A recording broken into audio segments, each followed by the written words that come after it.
ஆண்டவரும் உலக இரட்சகருமாகிய இயேசு கிறிஸ்துவின் இனிய நாமத்தில் சகோதரிகள் யாவருக்கும் இந்த மகளிர் தினத்தன்று என் வாழ்த்துக்களை தெரிவித்துக் கொள்கிறேன். யாத்திராகமம் 2:9. அந்த ஸ்திரீ யெகோபாத் கர்ப்பவதியாகி ஒரு ஆண் பிள்ளையை பெற்று அது அழகுள்ளதென்று கண்டு அதை 3 மாதம் ஒளித்து வைத்தாள். பார்வோனுடைய குமாரத்தி அவளை நோக்கி, நீ இந்த பிள்ளையை எடுத்துக்கொண்டு போய் அதை எனக்கு வளர்த்திடு, நான் உனக்கு சம்பளம் கொடுக்கிறேன் என்றாள். அந்த ஸ்திரீ பிள்ளை எடுத்துக்கொண்டு போய் அதை வளர்த்தாள்.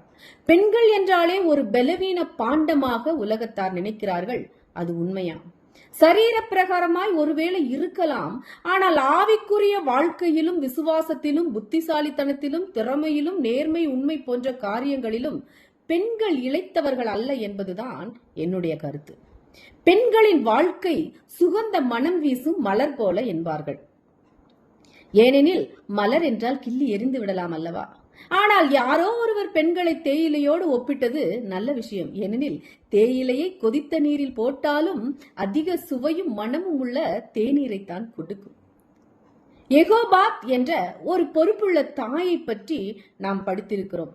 தன்னுடைய பிள்ளைகளின் நலனுக்காக எதையும் செய்ய தயாராக இருந்த இந்த தாய் பார்வோன் ராஜா பிறந்த ஆண் குழந்தைகளை நைல் நதியில் போட கட்டளை கொடுத்திருந்த போதும் இஸ்ரவேலின் தேவன் மேல் நம்பிக்கையோடு தன் குழந்தையை 3 மாதம் ஒளித்து வைத்தாள் என்று பார்க்கிறோம்.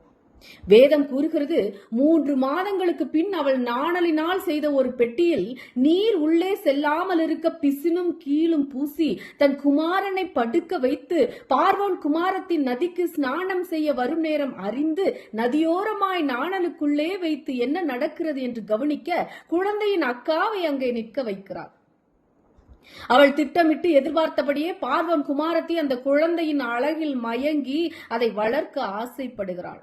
அதை பால் கொடுத்து வளர்க்கும் ஒரு தாதியாக யெகோபாத் மாறி தன் குழந்தையை பார்வோன் குமாரத்திக்கு விட்டு கொடுக்கிறாள் என்று பார்க்கிறோம்.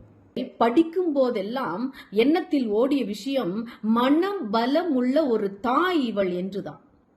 பார்வோனின் போர் வீரர்கள் கண்ணில் பட்டதால் தன் குழந்தைக்கு ஆபத்து என்று நன்கு அறிந்த யெகோபாத் தன் மனபலத்தை கூட்டி தன் பிள்ளையை பார்வோன் குமாரத்தை அவள் பிள்ளையாக்கி கொண்டாலும் பரவாயில்லை, அவனை அந்த கொலைகார பார்வோன் கையிலிருந்து காப்பாற்றினால் போதும் என்று எண்ணினாள். யெகோவா தன் குழந்தையாகிய மோசேக்கு ஜீவனை மாத்திரம் கொடுக்கவில்லை, அவனை அழிவிலிருந்து மீட்டு அவனுக்கு நல்ல எதிர்காலத்தையும் கொடுத்தாள். வேதாகம வல்லுநர்கள் கூறுகின்றனர், மோசே மிகுந்த அழகுள்ளவனாயும் பார்க்கும் போதே ஒரு சிறப்புத்தன்மை வாய்ந்த குழந்தையாக இருந்திருப்பான் என்று. அவனை பார்த்தவுடன் தேவனை அறிந்த இந்த தாயின் உள்ளம், இவன் நம்மை ரட்சிப்பான், நம்மை எகிப்தின் அடிமைத்தனத்திலிருந்து மீட்பான் என்று திட்டமாக கூறி அவனை எப்படியாவது காப்பாற்றி நல்ல எதிர்காலத்தை அமைத்து கொடுப்பது தன் கடமை என்று உணர்ந்திருப்பாள்.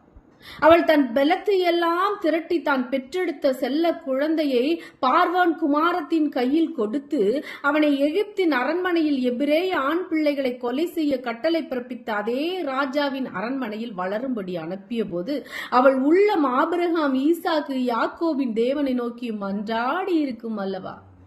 யெகோபாத்தின் சுயநலமில்லாத தாய்மையை பற்றி சிந்தித்த போது என் பிள்ளைகளுக்காக அவர்களின் எதிர்காலத்துக்காக எதையெல்லாம் நான் விட்டு கொடுத்தேன் என்று நான் சிந்திக்க ஆரம்பித்தேன். நீங்களும் சிந்தியுங்கள். இளம் தாய்மாரராகிய நீங்கள் உங்கள் பிள்ளைகளுக்காக என்ன தியாகம் செய்கிறீர்கள்? பிள்ளைகளுக்கு நல்லதொரு எதிர்காலத்தை அமைத்து கொடுக்க இந்த எபிரேய தாயை போல தேவன் மேல் திடமான நம்பிக்கையும் பலமும் ஞானமும் உங்களிடம் உண்டா? உங்கள் பிள்ளைகளுக்காக உங்கள் நேரத்தை தியாகம் செய்ய உங்களால் முடியுமா? டிவி பார்க்க நேரம் உண்டு, சிரித்து பேச நேரம் உண்டு, வேலைக்கு போக நேரம் உண்டு, புத்தகங்கள் வாசிக்க நேரம் உண்டு. ஆனால் பிள்ளைகளின் எதிர்காலத்துக்காக கர்த்தரிடம் மன்றாடி ஜெபிக்க நேரம் உண்டா? பிலிப்பியர் 4:13, என்னை பலப்படுத்துகிற கிறிஸ்துவினாலே எல்லாவற்றையும் செய்ய எனக்கு பலன் உண்டு என்று பவுல் சொல்கிறார். எப்பொழுது அந்த பலம் கிடைக்கும்? தேவனுடைய சமூகத்தில் அதிக நேரம் செலவிடும் போது மட்டுமே. அந்த பலம் உங்களோடு இருப்பதனால் நிச்சயமாக உங்கள் பிள்ளைகளின் வாழ்க்கையிலும் வெற்றி உண்டு. ஒரு விளக்கை கட்டளையிடுவேன் என்று சொல்லி அவனோடு பண்ணின உடன்படிக்கை நிமித்தம் 2 நாளாகவும் 21:7.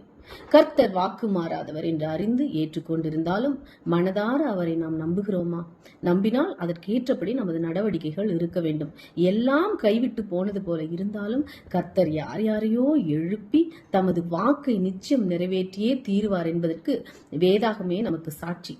இன்று இரு பெண்களை குறித்து நாம் கவனிப்போம். ஒருத்தி தேவனுடைய வாக்குக்கு எதிராய் துணிகரமாய் நடந்தவள். தனது மகனை துன்மார்க்க வழியில் நடத்திய அவள் தாய் அத்தாலியாள். மகன் கொலை செய்யப்பட்டதும் ஆத்திரமடைந்து யூதாவின் ராஜவம்சமான யாவரையும் சங்காரம் பண்ணிவிட்டு யூதாவை தன் கட்டுப்பாட்டுக்குள் 6 வருஷம் வைத்திருந்தாள் இவள். ஆகாப்புக்கும் எசபேலுக்கும் பிறந்தவள். யோராமின் மனைவியாகிய இவள் பாகால் வணக்கம் செய்தவள். யூதா வம்சத்தையே அழித்து தேவனுடைய வாக்கையே அழித்து விட்டதாக நினைத்தாள். அடுத்தவளோ தன் உயிரையும் பாராமல் கர்த்தரின் பக்கத்தில் நின்று அவரது வாக்கு நிறைவேற கர்த்தரால் பயன்படுத்தப்பட்டவள். முந்தியவள் யூத ராஜா வம்சத்தையே அழித்து விட்டதாக நினைக்க, கர்த்தரோ தாவீதுக்கு கொடுத்த வாக்கு நிறைவேற இன்னும் ஒரு பெண்ணை எழுப்பினார். அவள் பெயர் யோசபியாத். 2 ராஜாக்கள் 22:11. இவள் ராஜாவாகிய யோராமின் மகள், பிரதான ஆசாரனாகிய யோய்தாவின் மனைவி. அத்தாலியால் ராஜவம்சத்தாரை கொன்றபோது இவள் துணிகரமாக அகசியா ராஜாவின் ஆண்மகன் யோவாசை களவாயெடுத்து போய் ஒளித்து வைத்து வளர்த்தாள். அவன் பின்னர் யூதாவின் ராஜாவானான். தாவீதின் வம்சம் தொடர்ந்தது. கர்த்தர் தம் வாக்கிலே மாறவே மாறாதவர். அத்தாலியால் அதை மாற்ற முற்பட்டாள். யோசபியாத் தன் ஜீவனையும் பாராமல் கர்த்தருக்காக எழுந்து நின்றாள். யூதா வம்சத்தை அழித்து விட்டதாக ஒரு பெண் கொக்கரிக்க, கர்த்தரோ இன்னொரு பெண்ணையே எழுப்பி தமது வாக்கை நிறைவேற்றி விட்டார். இதில் 2 காரியங்கள் உண்டு. ஒன்று, கர்த்தருடைய திட்டம் யாவையும் ஒழித்து கட்டியதாக உலகம் கொக்கரித்தாலும் ஈசாயின் அடிமரத்திலிருந்து ஒரு துளிர் எழும்பியதல்லவா? அடுத்தது, நம்மில் யார் யார் எதற்கு துணை போகிறோம்? இந்த 2 பெண்களில் நாம் யார்? தேவ திட்டத்தை அழிக்க எழும்புகிறோமா? தேவனுடைய திட்டத்தை நிறைவேற்ற நமது உயிரையும் பாராமல் அவருக்காக நிற்கிறோமா? நீதியின் பாதையில் ஜீவன் உண்டு, அந்த பாதையில் மரணம் இல்லை. நீதிமொழிகள் 12:28. தேவன் தாமே ஒவ்வொருவரையும் ஆசீர்வதிப்பாராக. ஆமென். Praise God. ஹல்லேலூயா.